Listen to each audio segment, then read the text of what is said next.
माझी लढाई सर्वप्रथम या सर्व धारावीकरांसाठी आहे।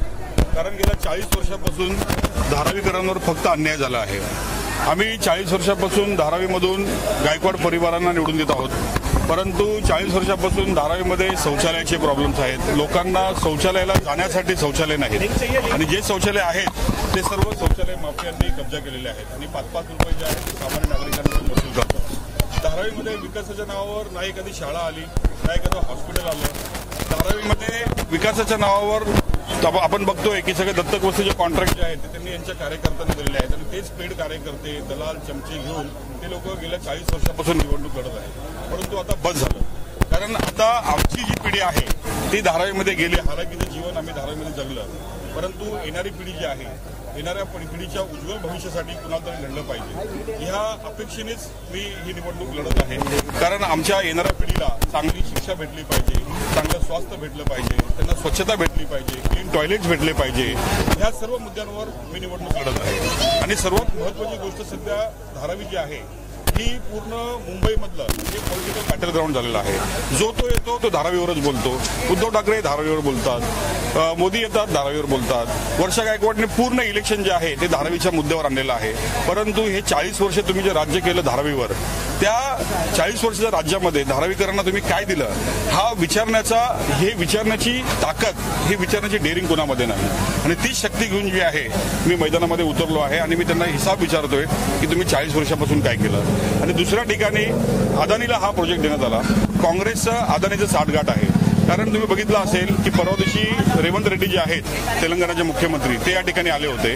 त्यांची अदानीशी डील आहे आणि रेवंत रेड्डीच्या माध्यमातून काँग्रेसने अदानीशी डील केलेली आहे। वर्षा गायकवाडने अदानीकडून पैसे घेतलेले आहेत आणि त्याच पैशाच्या जोरावर पूर्ण धारावीमध्ये करोडो रुपये खर्च करून त्या इलेक्शन लढत आहेत। प्रत्येक मंडळाला 2-2 लाख, 3-3 लाख, 5-5 लाख रुपये। आता निवडणुकीमध्ये प्रत्येक व्यक्तीला 15-15 हजार रुपये, त्यांच्या चमच्यांना 50-50 हजार रुपये, करोडो रुपये ते फुकत आहेत। तर त्यांना फक्त धारावीमध्ये विकासाच्या नावाने जो मलिदा भेटतो तो त्यांना खायचा आहे, परंतु हे सामान्य धारावीकर जे इकडे बसलेले आहेत त्यांच्या बाबतीत त्यांना काहीच चिंता नाही आणि त्या चिंतेचं निराकरण करण्यासाठी मी आज सोल्युशन आणलेलं आहे आणि त्या सोल्युशनसाठी मी आज इकडे मंच थाटलेला आहे। कारण आम्ही जे लढतोय, मी धारावीकरांच्या जे सामान्य धारावीकर आहेत त्यांच्यासाठी लढतोय। त्यांचे जे सामान्य जे अमानवीय जीवन ते जगतायत मी त्यांच्यासाठी लढतोय। आमचे जे लहान पोर आहेत जे शिक्षणापासून वंचित आहेत मी त्यांच्यासाठी लढतोय। जे आमचे सिनियर सिटीजन्स आहेत ज्यांना टॉयलेट्स नाहीत ते घरामध्येच टॉयलेट करतात आणि पाण्याने ते ढकलून देतात आणि तेच गटारामध्ये जाऊन त्यांना डेंग्यू मलेरियासारखे आजार होतात, मी त्यांच्यासाठी लढतोय। आणि या ठिकाणी अदानीच्या माध्यमातून विकासाच्या नावावर धारावीकरांना धारावीच्या बाहेर घालण्याचा जो घाट चालू आहे मी त्याच्या विरोधात लढतोय। मी घोषणा केलेली आहे, धारावी बचाव आंदोलनाचा मी समन्वयक आहे।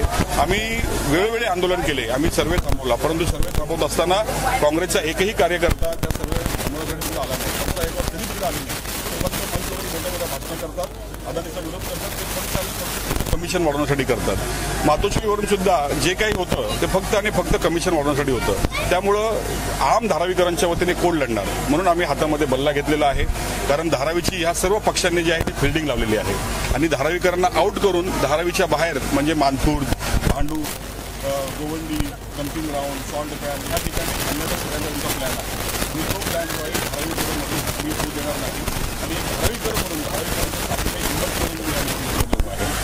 हिंदी चित्रपट सृष्टीने धारावीवरती दयावान चित्रपट बनवला, त्यानंतर रजनीकांतचा काला चित्रपट बनवला। त्यात धारावीची मलिना कुठे जी होती इमेज होती ती कुठेतरी खराब झाली आणि धारावी म्हटलं तर हा मिनी भारत आहे, बरोबर। प्रत्येक जर गल्ली बघितलं तर एक गाव आहे। मी याच्या संदर्भात थोडा सर्वे केला, नेमकं याच्यातून तुम्हाला मतदानाचा प्रतिसाद कसा मिळेल? लोक जमवणं सोपं आहे, परंतु त्यांची मतपेटीमध्ये उतरवणं कठीण आहे। हा सुवर्णमध्ये कसं साधल? नाही, खरंच ही लढाई माझ्यासाठी अवघडच आहे, कारण समोर जे आहेत ते मोठे मोठे मगरमच्छ आहेत। एक ठिकाणी काँग्रेस आहे ज्यांनी 40 वर्षापासून धारावी राज्य करून करोडो रुपयाचा भ्रष्टाचार केला आणि त्या पैशाच्या माध्यमातून ते निवडणूक लढवत आहेत आणि दुसऱ्या ठिकाणी स्वतः अदानीचा कॅन्डिडेट आहे। त्याच्यामुळं धारावी जी आहे ही 2 मगरमच्छाच्या पंजामध्ये फसलेली आहे. त्याच्यामुळे या मगरमच्छामधून अगर धारावीला बाहेर काढायचं असेल तर आम्हाला त्या मगरमच्छाच्या पाठीवर पाय ठेवून बाहेर निघायला लागेल. नाहीतर आम्ही सर्व जे आहे आम्ही सर्व धारावीकर या पाण्यामध्ये डुबून जाऊ आणि हे सर्व आम्हाला डुबवणार. आणि ह्याच भावनेने मी ही निवडणूक लढत आहे. आणि सर्व जे सामान्य आमचे धारावीकर आहेत, आमच्याकडे काही फंडिंग नाही, आमच्याकडे कोणाचा पैसा नाही, आम्हाला ना कोण फंडिंग करतं ना आम्हाला कोणाचा पैसा पाहिजे. मी सर्व लोकांनी माझ्या मित्रमंडळींनी जे मला डोनेशन दिलेलं आहे, जे कॉन्ट्रीब्युशन दिलेलं आहे, त्या कॉन्ट्रीब्युशनच्या माध्यमातून मी ही निवडणूक लढत आहे. आणि हेच सामान्य लोक जे आहेत तेच माझ्या पाठीशी आहेत. कॅम्पेनिंगसाठी सुद्धा हेच लोक माझ्यासोबत येतात. आमची काय एकदम लिमिटेड टीम आहे. त्यामध्ये पॉलबाई आहेत आणि आमचे आयुबबाई आहेत, आमचे जुबेरबाई आहेत, राहुल मुर्रिक पोरगा आहेत. सगळे आमचे तुम्ही असं बोलू शकता की लगानची जी टीम होती तशी टीम आमच्यामध्ये आहे. त्या टीमला घेऊन मी या मोठ्या मोठ्या शक्तींच्या विरुद्ध मी लढत आहे. आता एक नारा येतोय बटेंगे तो कटेंगे. मग धारावीकरांसाठी जर ते बटले तर कटतील आणि मी उद्ध्वस्त होतील, हा नारा सार्थक ठरतोय का?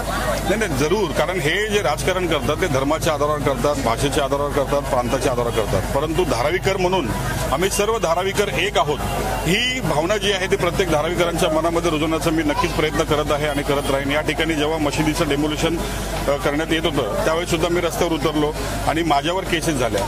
दंगल घडवण्याची केसेस जी आहे ती माझ्यावर झाली. मशिदीचं डेमोल्युशन बीएमसी करत होती, मी फक्त तिकडे हिंदू मुस्लिम एकतेचे नारे दिले, त्याच्यामुळे माझ्या विरोधात केस झाली.